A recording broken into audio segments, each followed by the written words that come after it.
Welcome to the latest edition of the Monchi's Men podcast, episode number 100,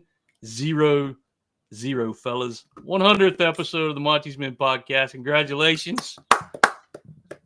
Could have ever made it this far. Me and Eddie, because, this is our brainchild. Well, actually, it's Eddie's brainchild.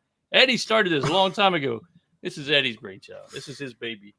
The Speaker's Corner. You can find those old episodes on YouTube, by the way, if you want to check those episode. out. No. There was a couple. It's definitely. Okay. Yeah, you did a couple. Oh, yeah. There's a whole playlist. I think there's like 4 or 5. And I gotta revisit that. Yeah. It's got some good lo-fi music in the background. Look it up right now to... you have me at lo-fi music. Yeah, man. Hold on. It's a playlist on the Monchi's Men channel that we get on YouTube. It's called The Speaker's Corner. Eddie's brainchild. Very raw. I don't know if you want to listen to that, but we 100 episodes later. Here we are. We've grown. We just wanted a space for Sevilla fans to talk.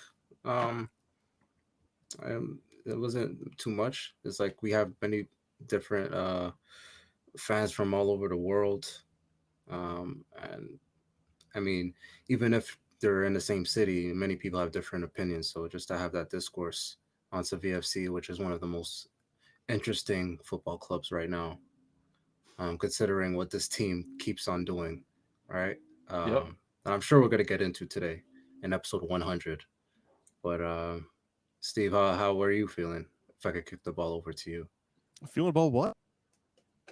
The podcast about the season, about... life, man, life. Kid you not, I am burnt out. I'm glad, like burnt out from things at home are just like really hectic. Like the school year's winding down, soccer season's winding down. We got tournaments coming up, and I was really happy when the final whistle blew in that game today against Real Sociedad. I'm like, okay, it's finally the off season for this. Like this long ass season is done. But then I was like, oh shoot, like that means we're gonna be like taking this long hiatus on the podcast. I'm not gonna be talking to the two of you, and I'm just like, oh, okay. And it's just kind of bittersweet. That's what I'm at now. But it's been a fun joining last year, continuing it through this year. Come of this podcast, like we got video now. Like that's awesome. Chris, you were on Sirius Radio on Sirius XM FC. Like that was like really surreal. Like I'm like, holy shit, like this is like just bonkers. Seeing my name on like my friends are like sending me like pictures of their radio dial, because on Sirius it shows like in the car the episodes, and like there's my name on their freaking car. I'm like, what? Like, talking to Eric Winalda, I'm like, oh man, like this is nuts.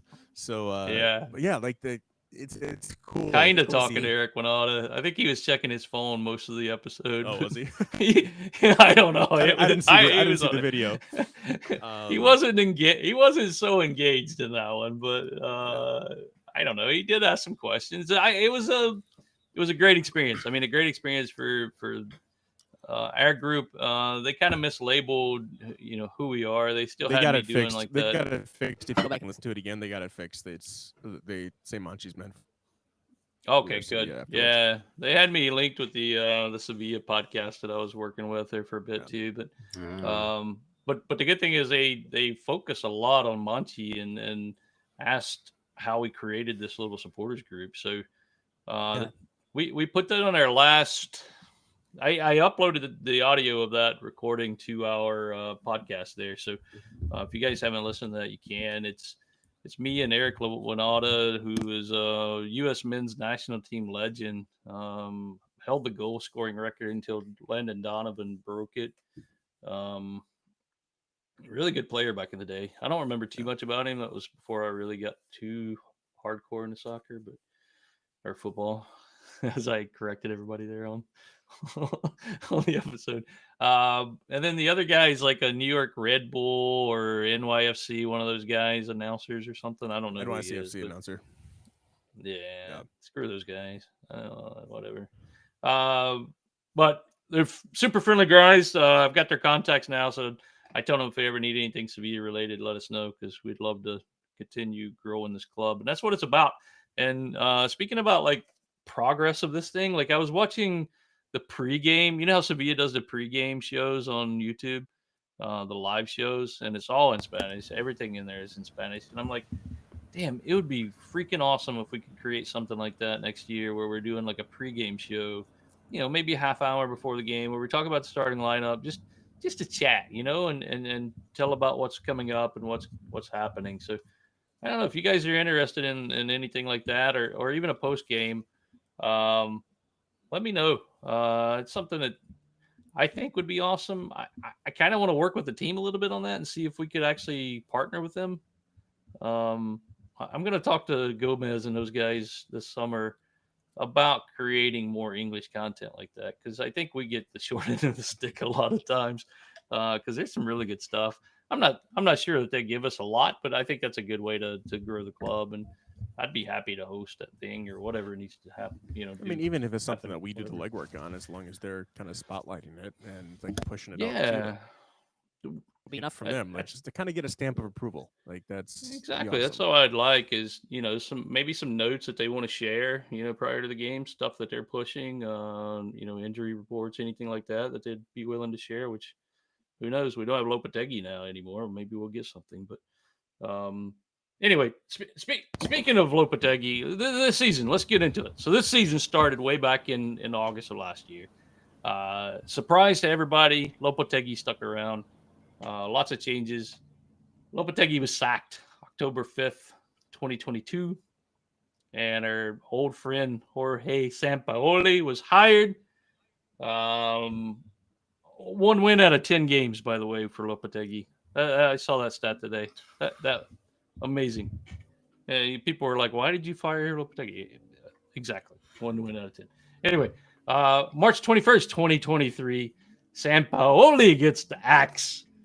And we've hired some kind of unknown to the national media, Mendilibar. I mean, people were like, who is this guy? Who in the world is this guy? Anyway, Mendilibar comes in March 21st, 2023. Fast forward, May 31st, 2023, Sevilla, after fighting relegation most of the year, finding themselves in the mid-table, wins the Europa League again for the 7th time. Eddie, how in the world did that happen? It was written. But I mean, they got a coach first off to save us from relegation primarily because after that loss to Getafe, I didn't think we were gonna sack Sampaoli, but things were pretty bad. They weren't improving, and it's like we need someone that's gonna help us get through this. So we'll focus on this relegation battle. Like I mean, Europa League. Like we're not even in European, not even anywhere close European spots. So let's don't worry about the Europe. Maybe not worry about the Europa League, but we're still in it. So thank you, Sampaoli, for your efforts against PSV and for Nabache. But we need to take care of this relegation battle. So let's get someone that that's been at the dumps through many divisions in Spain and bringing one of the smallest teams up to the first division. He must know something on how to manage this. Boy did he boy did he manage, because straight away, yeah, you think a new manager bounce, say this and that, work harder, just kick the ball up, play direct, whatever. The players are gonna listen, but it was actually changing the way it would. Like you saw different performances out of players. Maybe I could ask you guys which player stood out the most under Mendilibar, but I think almost everyone played much better. Obviously, there were players like Goodell that stepped up since the beginning of the season. Fernando, as always, is always whenever he's on the pitch, he's doing his job. I feel like Rakitic was starting to improve since the turn of the year, but it was really this season where I felt like, okay, now I'm glad you came back to Sevilla, because I was still unsure when he came back to replace Banega because he took over the number 10. But Rakitic really showed.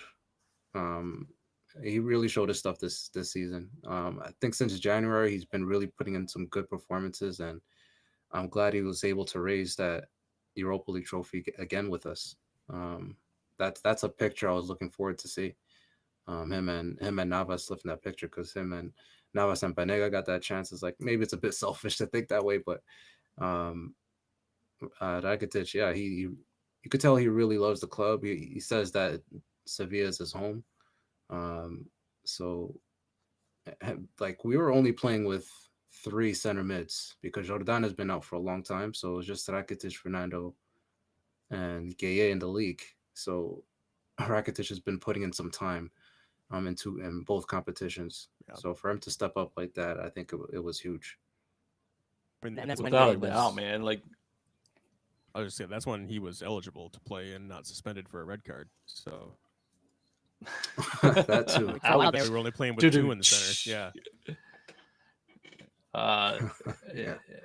I mean, Rakitic to me definitely improved. I think even more so under Mendelebar. But I mean, he led the team in assists this year. It was 6 in all competitions. Wow. So he definitely put in the work and performed. And what stuck out to me more than anything, he went 120 at Juventus and then went 120 plus, so 130 at, well, against Roma, and scored a penalty in the end. So, I mean, this is a 5-year-old player, playing back-to-back 120-minute plus games. Like, so impressive. I mean, I never would have thought he would have been able to perform that well, watching him in the first part of the season. Like, he was always getting subbed in the 60th or, it just, I didn't think he had those type of performances with him. But it wasn't just that he was out there. I mean, he was really contributing as well. So top notch to him. I mean, without him, I don't think we win that Europa. Played really, really well. And you gave Gudeli a shout out. Probably our most important player of the year, in my opinion. Stepped in, filled in a position that when we didn't have any center backs, I mean, he had to play there, and he played there for most of the season and played really damn well at that spot. Ended up with 4,419 minutes total this year to lead our team. Like, this is a guy, I think he had 1,500 total minutes last year. Wow.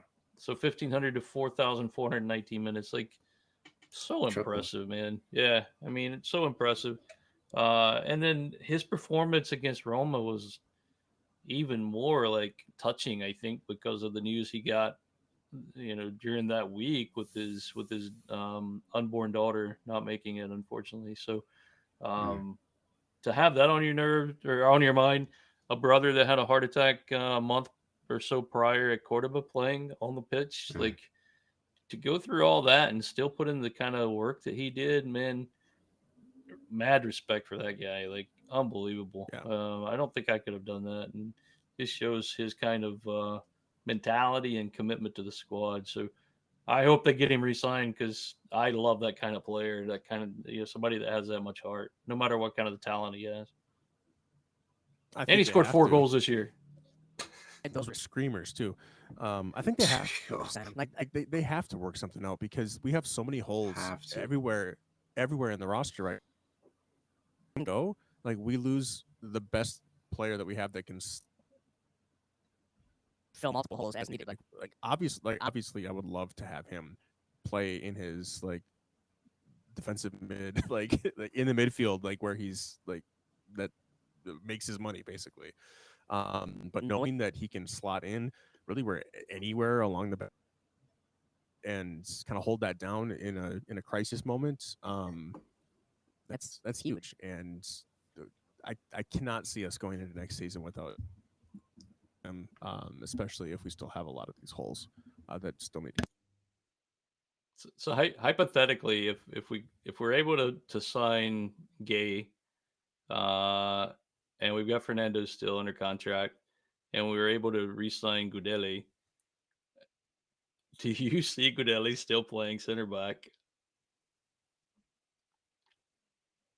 Honestly, I would not I be have opposed to him playing center back.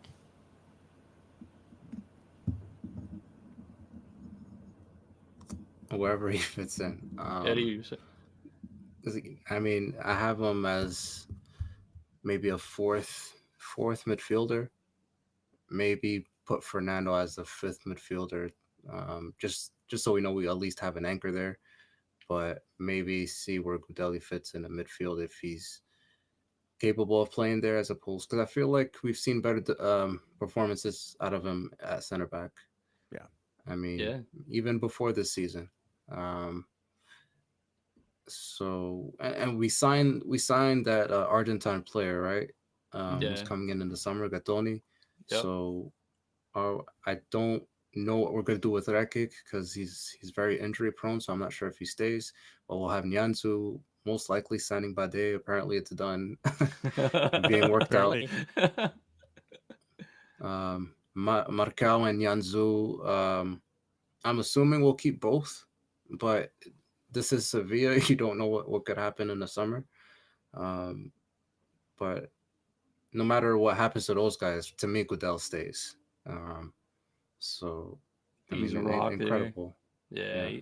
having yeah. seen Gattoni play for our team right now, I would probably choose Goodell and Bade as our 1 and 2 center backs at this point.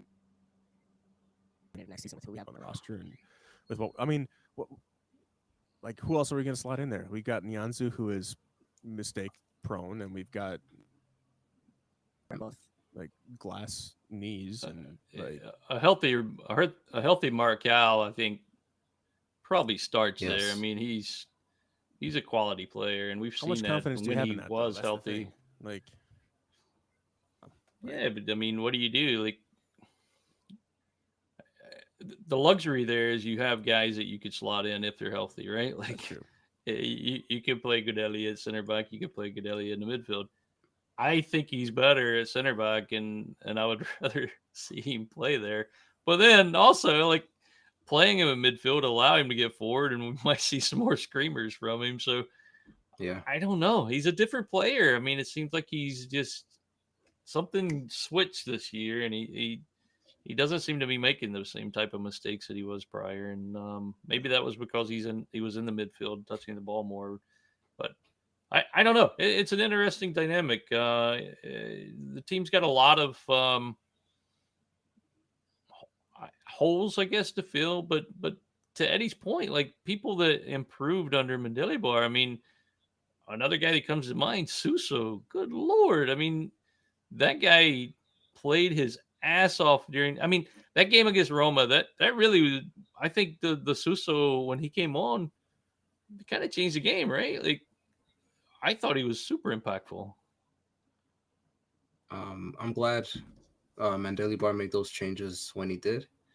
Didn't take the time. It was like, okay, we'll give Brian and Oliver 15 minutes. No, he made them at halftime. Um, I guess because Roma were already resigned. Um, I guess we could kind of get into the game now. But like going down 1-0, Roma kind of they tried to take advantage of that pressure, but they quickly just resigned and sat deep, and we just went on the offensive. And I think the signal to me was when Rakitic hit the post. It's like, okay, there's got to be more of this because I know Rakitic always has one of those in him, and that was his chance right there. So it's like, okay, we might have more chances like this in the second half. So for him to capitalize on that and start Suso and Lamela from the off, I think was exactly what we needed because we knew we had that in the tuck, right? Because I mean, Oliver is not always the greatest in front of goal, um, uh, but he has contributed. So it's not that I'm putting down anybody on this team. I'm proud of every single player on this team, no matter how many minutes they played. Everyone contributed to this season. Every single one of these players. Brian Hill didn't bring it like he did against Juve. Um, perhaps maybe because Juve defenders were a bit older, so him with his young legs was able to terrorize them. a bit easier, but it just didn't come off for him this game. But yeah, kudos to Mendilibar for that early sub. But yeah, just to keep, Sevilla turning the screw. And yeah, we don't have the best offensive options, but we always have Jesus Navas.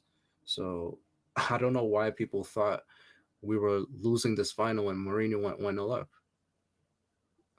What did you guys think at halftime? Like, did you guys have any doubts? Was Sevilla gonna do it, or is it like, damn, maybe that Mourinho record is the real deal?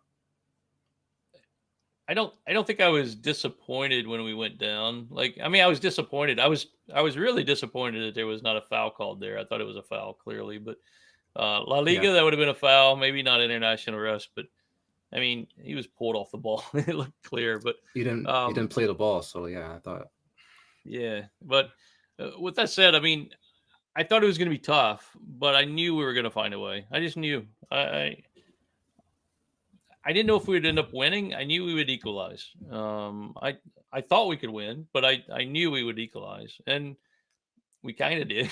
We got lucky a little bit there, but we would have scored there anyway, right? If we didn't score there, we would have scored another time. But that was probably going to go in, whether that was an own goal or not, because there was people waiting to attack it. I think is the way that came off of him. I think it would have probably still been a goal. But anyway, no, I didn't lose faith in this team when they went down 1-0. I was super embarrassed for Roma the way they played, to be honest. Like, I thought they played very cowardly.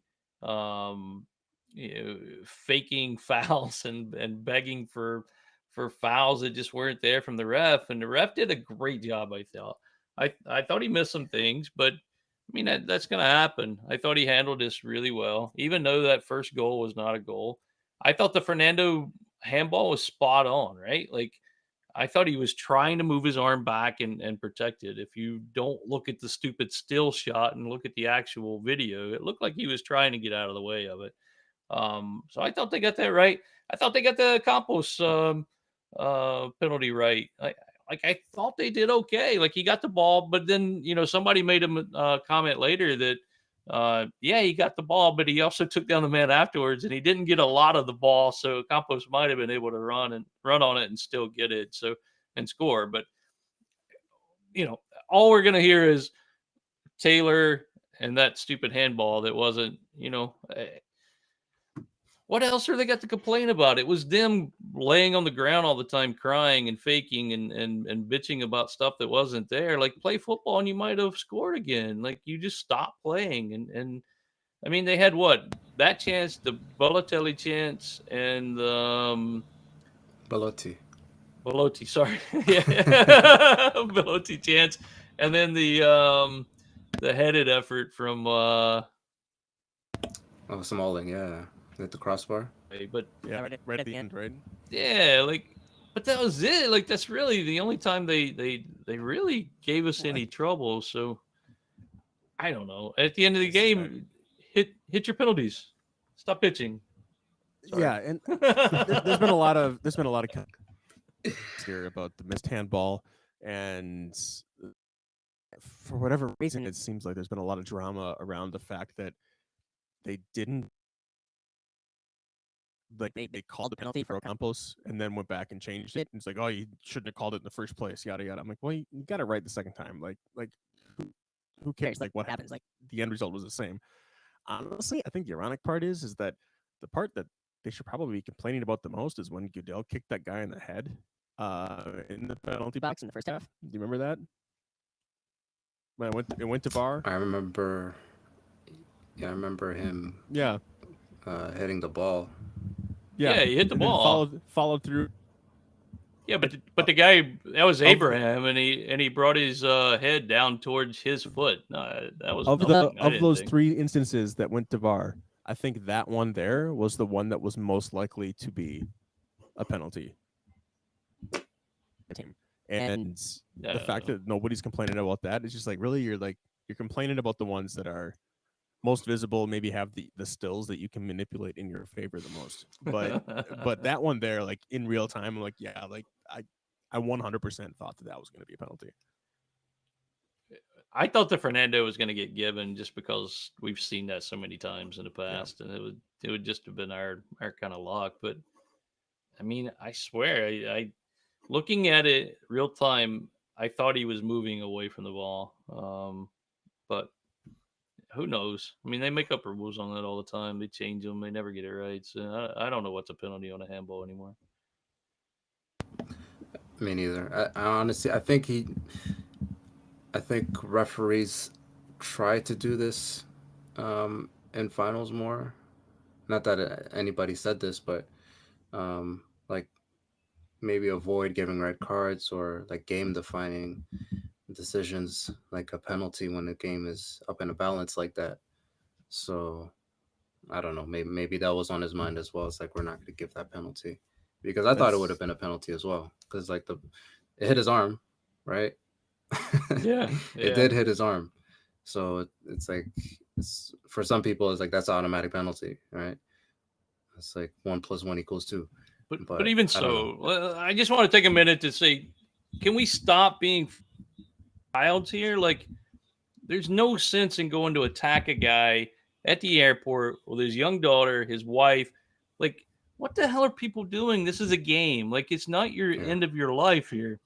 It's a freaking game. Don't go and do stupid stuff, man. Like, it's gonna be okay. Roma's gonna be okay. They got a ton of money. They'll be back in another final. Your life's not gonna end tomorrow because of some ref not giving a stupid penalty. Like, come on, man. Like, it's not his daughter's fault that happened. So don't bring her into this. You could have got her injured and she was traumatized. Like, that was pathetic. And it just makes me hate Roma. I mean, it really does. Seeing that kind of embarrassment makes me hate their fans.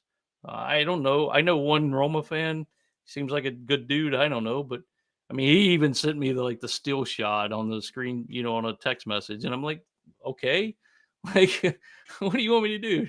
You want me to send you 3 shots of you missing penalties? Like, do your job, and you would have been right in it. Like, come on. Anyway, I'm hot on that, man. But anyway, back to the game itself. We go to penalties, right? What were you thinking then? What were you guys thinking? we won. The moment went to penalties. You thought it was over.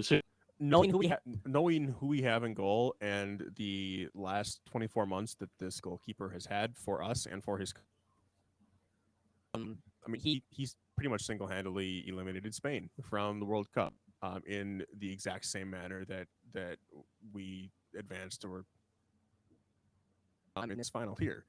Um, I I knew in my heart at that point that we would win this. Um,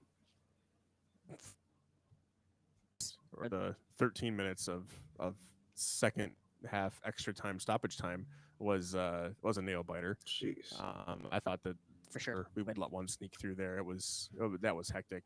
But the moment that final whistle blew and it was going, and I don't know how it worked out this way, but we were shooting at the goal right in front of the Sevilla supporters, and we Yes, like normally that doesn't happen. Like I don't know what happened in the flip there, but normally it's we like won both one coin tosses. uh, the odds of that happening is just like that's just nuts. Yeah, Like that definitely favored us as well. And like when I saw that everything was coming together, I knew that we'd have the confidence to do that as a team. And also, in the break, I was looking back at the subs that were made, and you've got this graphic up right now. Mourinho subbed off a lot of his players that would normally take these penalty kicks if they needed to, and I thought that was interesting too. So I guess that's a long-winded way of answering your question, Chris. That I was very confident at that point. Eddie, same. same. I knew that we have a Yasin Bono on our team, and once I seen that we won both coin tosses, I'm like, okay, that's a wrap. That's a wrap right there. And I appreciate Gonzalo Montiel giving us all a case of deja vu. and scoring that penalty. Because if there's anything I like about football is poetic justice. Um, Not that we were deserving of a final. If anything, Roma needed this final more than us, um, because we were having a disaster of a season. I don't think there's any deserve in football anyway, but um, I just didn't want to see them win after a final like that. Out of all 7 of our Europa League finals, I think this was the worst one. So I don't want to see that get rewarded. No disrespect to Roma as a club, or their fans. I know those fans that confronted Anthony Taylor.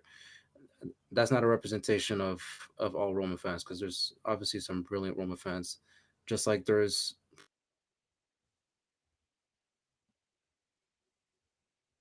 Sevilla fans. We know this. So commiserations to Roma. But unfortunately, one team, it was only going to come down to one team. But I mean, Ocampos, to have the cojones to do the no look penalty again in the final. Lamela scoring his. Rakitic obviously is going to score his. And Bono, come on, man. Bono coming up with the goods. I mean, the turnaround that Bono has had, for him to become that kind of goalkeeper is like, okay, I'm so glad we have someone like that on our team. So yeah, once we won the coin tosses, I knew it was a wrap. However it was gonna happen, it was just a nice touch that it was Montiel scoring the winner again.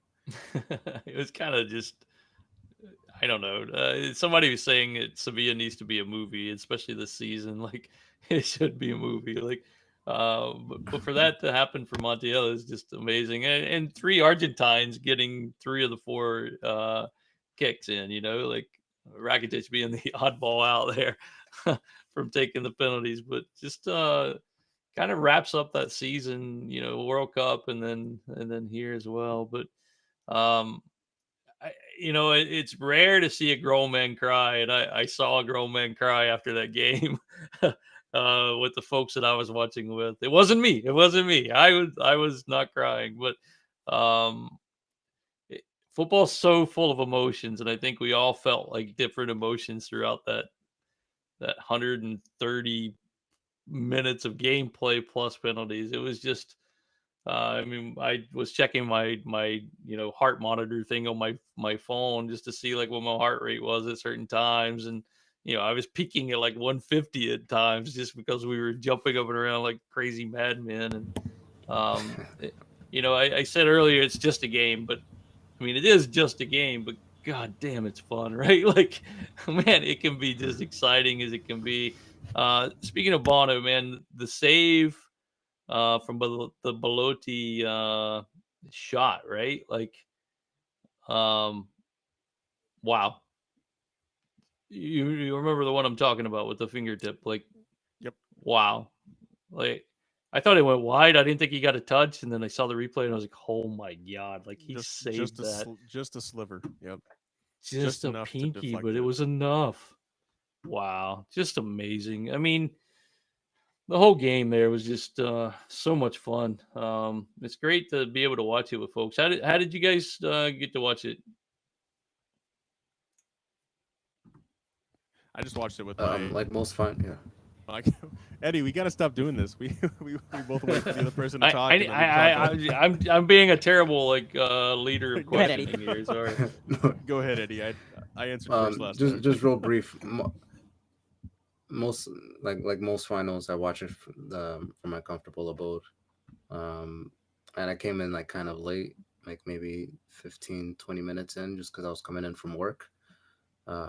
But yeah, I don't like going out or watching it at a public place, just because. Yeah. Don't want to see a grown man cry, right? Is that what it is? Exactly. It's not a pretty sight, man. So Steve, you had your 4-year-old with you? Yeah, well, he was suspended. I didn't know a 4-year-old can get suspended from daycare, but apparently it can happen. So we had him. Whoa! With us. It's been a really stressful week. Yeah, right. I was like super stressed out at work. Super stressed out. I took a half day at work. I got done at like noon. went for a run, everything, got all situated, and then I sat down and watched I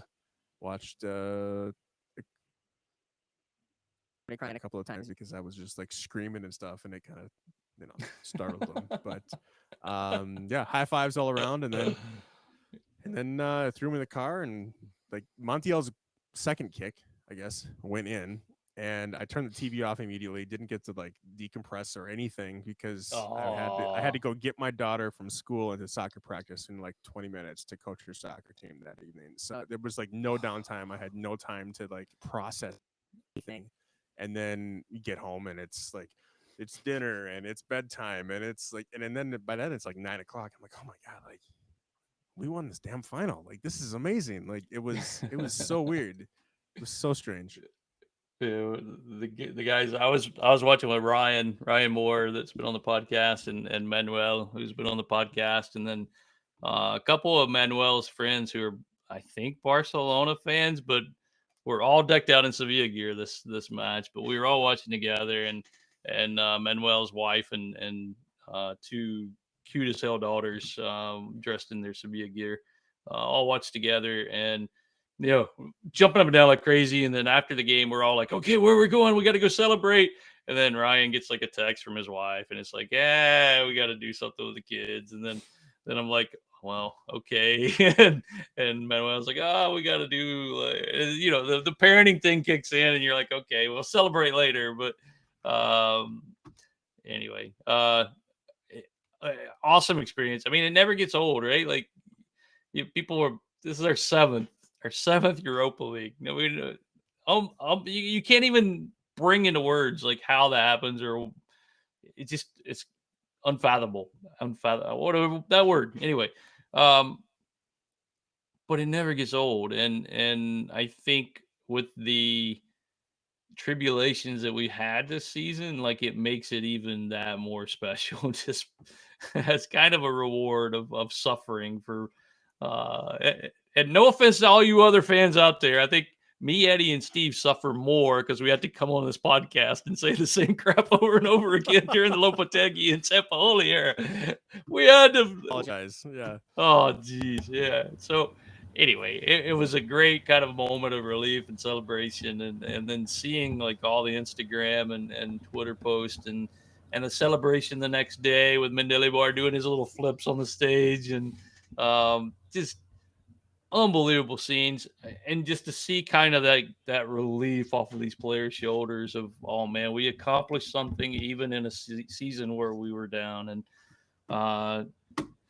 Lucas Irende at his finest this season, fellas, because we pulled a miracle out that just nobody saw coming. Even the pundits today, prior to the match, they were still Roma. That's who, of course, Roma. That's who's going to win. Bullshit. This is Sevilla's tournament. If we're in it, by God, we're going to win it. So, anyway, unbelievable. We play West Ham. Yeah. It's been great. Another Europa League. I'm sure there's some awesome stats that I should have had prepared on everything. I think this is Novice's fourth Europa League, fifth overall European trophy that he's won in his career. Not to mention his, his World Cup, his Euro that he won. And he's back with the national team this time, trying to to grab a Nations League championship. Yep. I'm assuming he'll be on that. Yep. So, I mean, here it is, man. I mean, he's got an opportunity to add just another trophy to a storied career. Speaking of storied careers, not anywhere close to this, I do want to give a half clap to Joaquin on his retirement today. He finished his Betico career. Whatever. Good for him.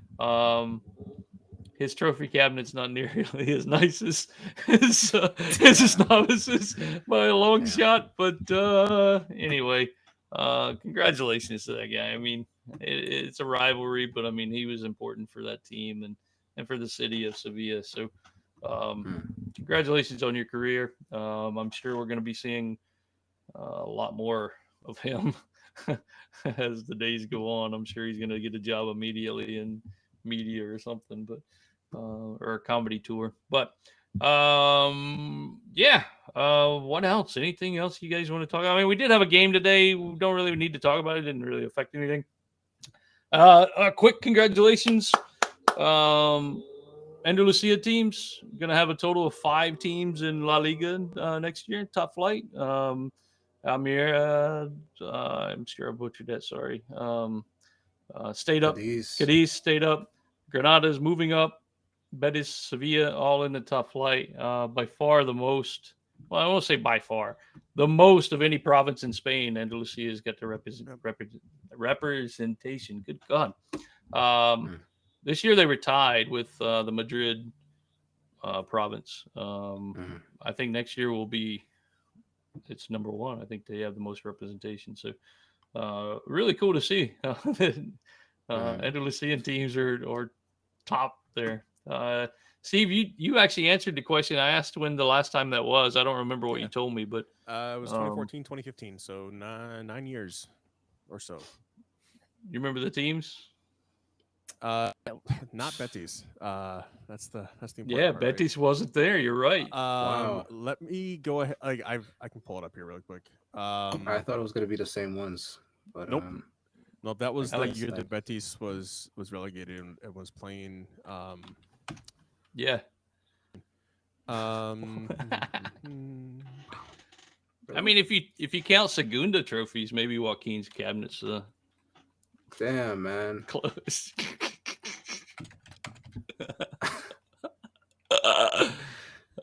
Gotta go for it. I'm not finding it here. Hey, but man, boo-hoo on those teams down there, man. Y'all had one job. We were all trying to get Valencia out of here. Right? Right? Come on. Y'all could have set that up. All right, here, I got it. Unfortunately. I got it. 2014, 2015. It was Sevilla, Malaga, Granada, Cordoba, and Almeria. Oh, that's the year that Cordoba was there. Was there. Yep. Wow. I barely remember that. That's been a while back. But yeah, like, did you guys watch the games today? Like after hours, like what drama? Like I was watching on the actual multi-feed thing that they did on ESPN Plus was kind of a cool way to watch that. Yeah. And it was just, Valladolid just couldn't get anything going. Nothing. And then Almeria damn it, why can't I say words today? Words. Sound that wine you're drinking, man. Yeah, I know. Thanks Ryan for the wine, by the way. Almeria came back and tied it like late with a penalty. Which went to VAR. Did you guys see that one? Like it went to VAR. I did not see. Oh my god! So evidently, I didn't see all the other ones, but the ref gave 2 prior simulation cards. People diving in the box in this game. He gave a third there to this other guy, and it was a clear penalty. But he said he dove, and then it went to VAR, and they reversed it. So he didn't get it immediately. And then he steps up and nails it. So, it was a funny game because after they were playing Espanyol or Getafe, they were playing Espanyol. After they went up 3-2, they cut to an Almeria fan and he gave the double bird to the camera, like. And his girlfriend was sitting right beside him, and she started like slapping his hand, and like it was funny. But then after they scored, like they cut to him again. I'm like, that cameraman's gonna get fired for that, man. What are you doing cutting to the same dude? But there's nothing like that kind of like that last day of the season and just seeing heartbreak and tears on one side and tears of joy on the other. It's just so amazing. And I was hoping Valencia was gonna cry today, and they could have. They went down early. At one point they weren't bottom because Valladolid couldn't do anything today, but they were close. If they would have scored, it would have been an interesting affair for a bit. Yusuf Musa was sent off for Valencia today, by the way. U.S. men's national team fans out there. Stupid challenge. It was like 3 minutes after he came on too. Just a dumb challenge. Got sent off. Anyway, can you imagine if that happened and then they got relegated? That would have been bad. Anyway, guys, what do you think in the offseason? What do you think's coming up for this team? Do you think Mendelebar's back? No. I don't. Eddie? I hope Castro doesn't mess this up because he was very opportunistic and tried to pressuring him into taking the deal, announcing it like that. I mean, we were all thinking it, but he didn't have to say anything. Hopefully they don't mess up this summer. I mean, like after what happened in the last 12 months, 10 odd months, like sheesh, come on guys, let's learn from this. Yep. And do things right this time. But I see him this time. The other side of the summer. Yeah. I want him back. I would like to see him back for at least another 2 years. I think him coming back for 1 year is not long enough to really settle in. I think that if we're gonna be serious about him on the touchline, then we need to have 2 years there. But I'm not optimistic that he actually wants to come back. I think, Chris, I answered a Twitter question of yours a while back about whether or not Monchi was coming back, thinking I was answering whether or not Mendelebar was coming back. So I crunched a bunch of numbers, and this guy's been coaching since 1992, and not top flight, but like for senior level teams since 1992. And he, at the beginning of next season, he'll be 12 and a half years older than the average La Liga coach going into the season. And if I were in his shoes, I would hang it up. Like I would fade off into the sunset, and I would enjoy my retirement that I've worked 30 years for at this point. And if Castro pulls any kind of BS to try and manipulate this situation at all, Mendel's got all the power in the world right now because he can just walk away and have a great career. Doesn't strike me as the kind of person that's going to put up with anything either. Like if he doesn't have a situation, he's not going to just go along with it. So I'm basic that he'll be back. I'm not counting my eggs before they hatch in this situation.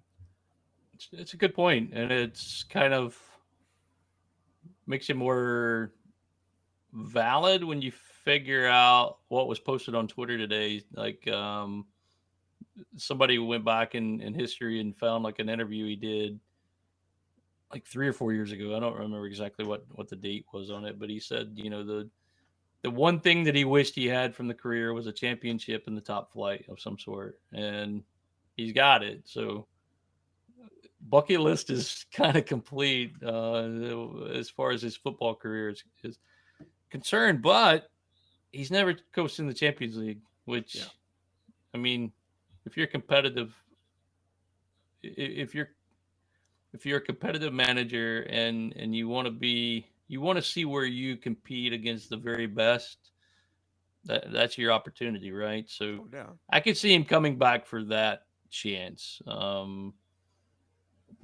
maybe he will. I don't know. I think it's up in the air. I don't think it's as solidified as I thought it was on May 31st or June 1st or June 2nd, whenever the celebration was. I don't think it's as concrete as it was, but I don't know.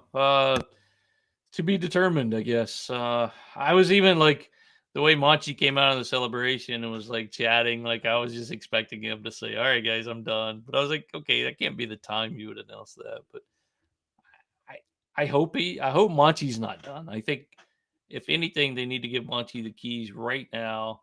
Do what you got to do to get this club back into position to compete for years down the line, not just next year, but years down the line. And I think there's a lot of changes that has to still happen for us to be competitive for multiple years. And I think that starts also in the academy. I think they've got to start looking at ways to strengthen that academy.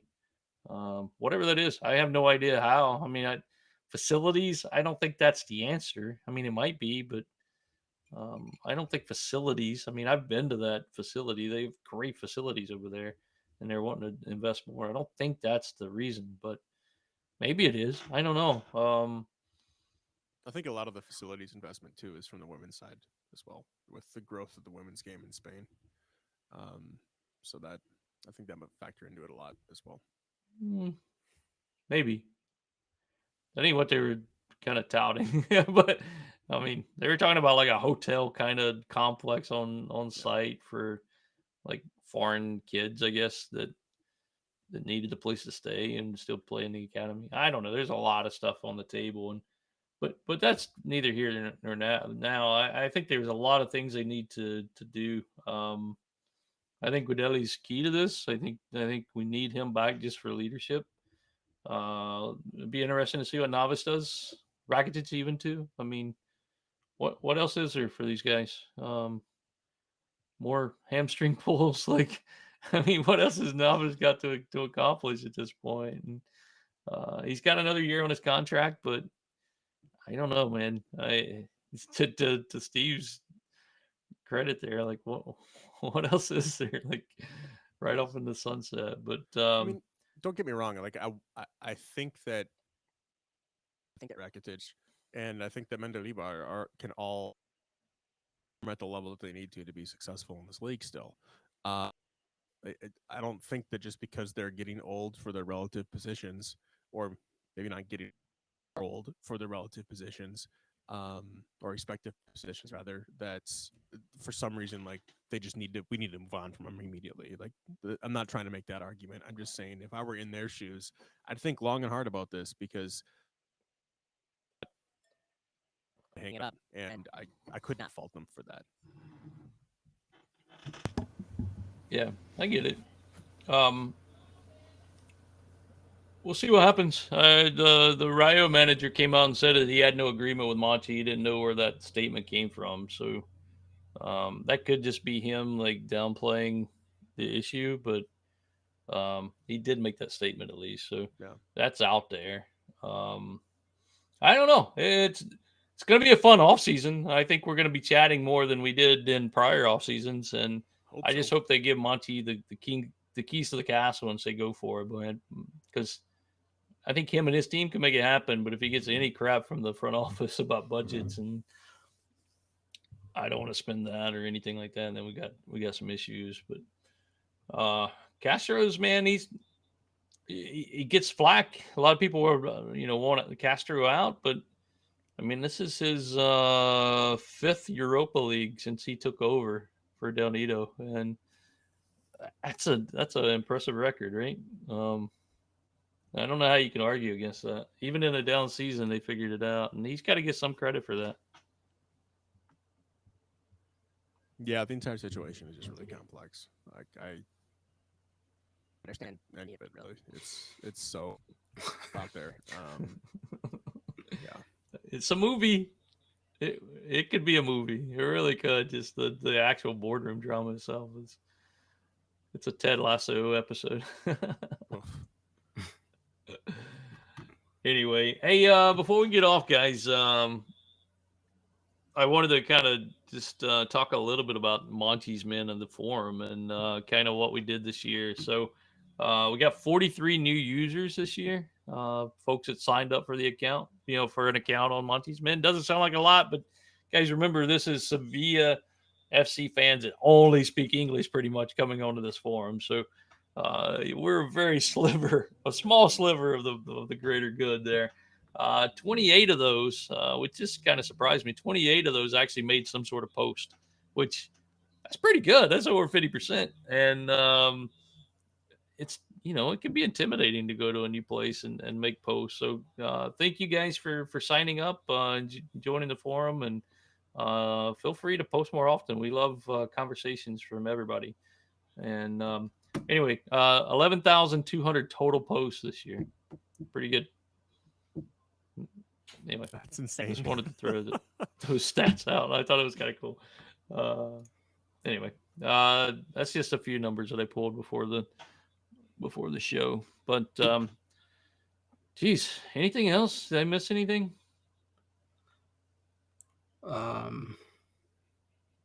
I mean, I don't know if we mentioned it anywhere else, but like Sevilla Atletico, like winning 5 straight, like Yeah. nunca se rinde. All right, like let that be a lesson to you in life. Nunca se rinde, man. Like just look at Sevilla and what this club accomplishes. Yeah. I mean, even if after the run of like 06, 07, I didn't think that the team was gonna win much after that. Maybe work towards something, maybe a Copa del Rey, but the three-peat with Emery.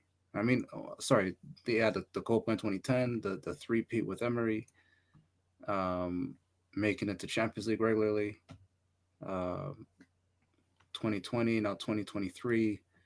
Like, come on, man. And the run we had this year, like, come on, Yeah. we should have lost to PSV. Yep. Right? Like On paper. Ocampos, yeah. Final.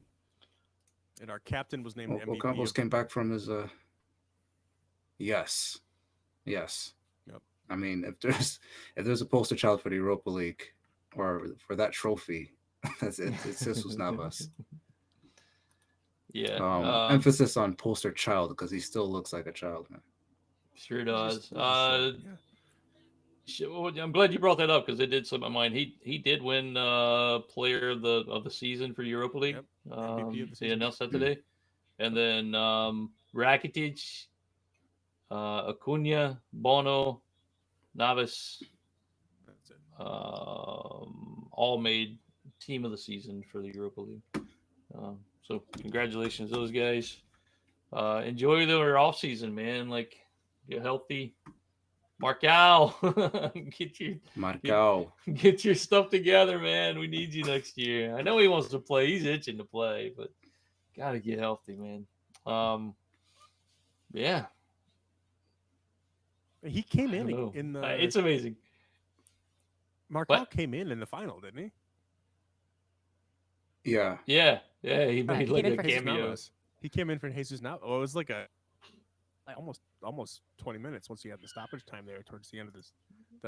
Was it that much? Yeah, because he came in for Navas. He came in at 120 Fernando, plus 7. Yeah. Oh, Gudeli and Fernando came off. Montiel came on for Navas in the 95th minute. Yep, that's what I thought. Marcal and Jean Jordan comes in on the 120 plus 7 for Fernando and Gudeli. And I know all the guys we were in our room like looked at each other when Jordan came on. We were like, oh no. No, not Jordan. Oh, shit. I don't want to say it, but hey, we're all thinking it. It's only 2 minutes, but yeah. Anyway, luckily we escaped barely, but another.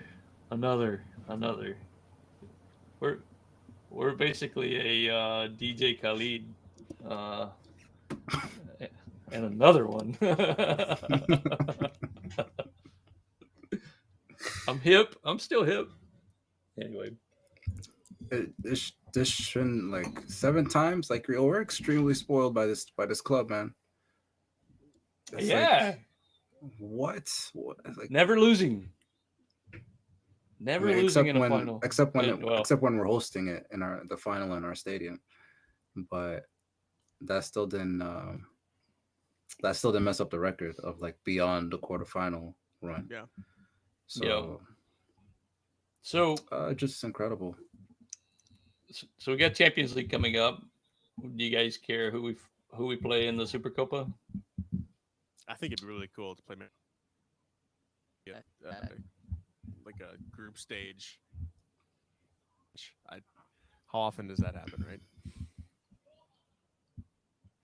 Whoever it is, man. It's a rematch either way, right?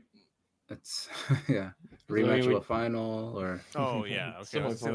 Final from group stage. Yeah, no. I don't particularly want any part of Man City. Holland makes me like sweat at night thinking about having to face that guy again. Like, come on. No, Man City. I want to see Marcao go up against Holland. Someone has to stop this guy.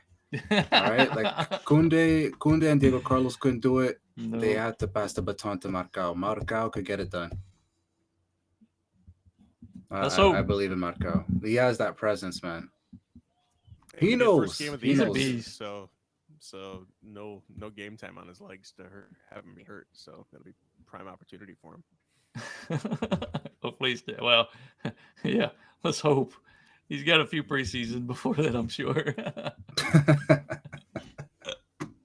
I just jinxed him. Man. Damn it. Preseason in Sevilla. Who knows what's going to happen? Yeah, man. Well, we know we're going to be in Detroit, San Francisco, and Guadalajara, Mexico. So I'll be in 2 of the 3. Hopefully, some of these other guys will be in 1 of the 3 at least. I don't think I'm making Detroit. I don't think that's going to work. But I'm still working on details on like tickets and all that crap, like where we should sit, if we can sit together. I don't know. So little like information comes out, but they have been a little busy winning Europa League, so I haven't been pestering them. So now that that's over, I'll start sending some messages out, seeing what I can come up with. So anyway, fellas, another one. It's been a pleasure. It's been a pleasure.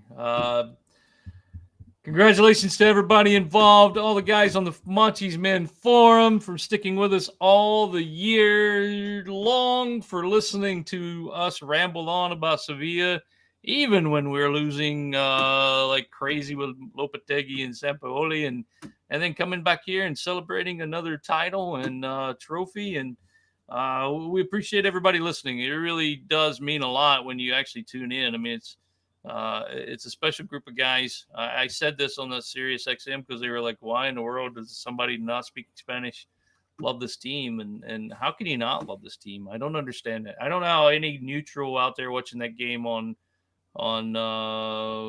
May 31st was like, well, I'm going to be a Roma fan. I don't know how you could do that and not be a Sevilla fan. Like, watching that match, I'm sorry. Like, the fans, the Tifo was incredible. Like, the run to this, like, it happens every time. It's we always knock off the Giants. So, guys, vamos mi Sevilla.